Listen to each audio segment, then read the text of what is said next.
Hi folks, Blair Schachterly from Nose Creek Sport Physiotherapy with today's video blog.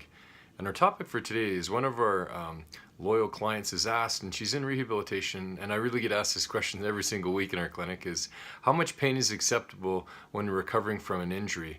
And when can I go back to play? That's always the burning question. So I'd like to just talk a little bit about that today. And pain is usually an indication that you should stop your activity.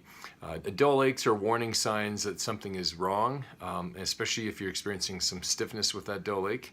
But if we talk about the initial stages of your sort of recovery, in the first week, we really want to try and ice the joint, stabilize it, get it settled down.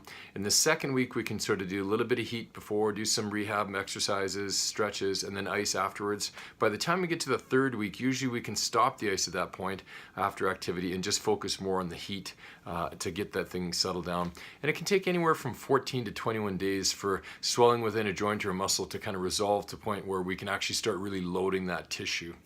And our philosophy when we're rehabilitating torn muscles or sprained joints is to work to pain, but not through pain. Because if we work through pain, what's happening is we're creating more bleeding, more swelling, and more damage in the joint, which is going to actually prolong your recovery rather than speed up your recovery.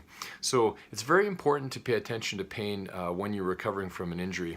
So the old philosophy of no pain, no gain doesn't apply when you're dealing with damaged, injured tissue. Maybe it does when you're in the gym when you have normal tissue and you're trying to hypertrophy or grow muscles. But that's a different setting than the rehabilitation is. And return to play, that's another one. So when am I ready to return to play? Well, generally if you're getting pain with activity, that's the tissue telling you you're not ready for that activity. If you're getting a bit of muscle soreness and pain after activity, then that's usually manageable and we can work with that.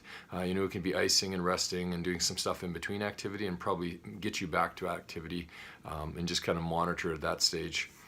So in summary, when you're doing a recovery, it's very important to not ignore pain and pay attention to it, because if you work through the pain, you're going to prolong the recovery. If you work within your pain limits, then you're likely going to actually recover quicker, because we can load the tissue within its limit and just keep building your function back and get you back to play or your activity that you really enjoy that makes your life a high quality life. All right, so that's it for today. So again, I'm Blair Schachterly from Nose Creek Sport Physiotherapy, where we get you moving faster and feeling better. Take care, folks. See you next time. Bye.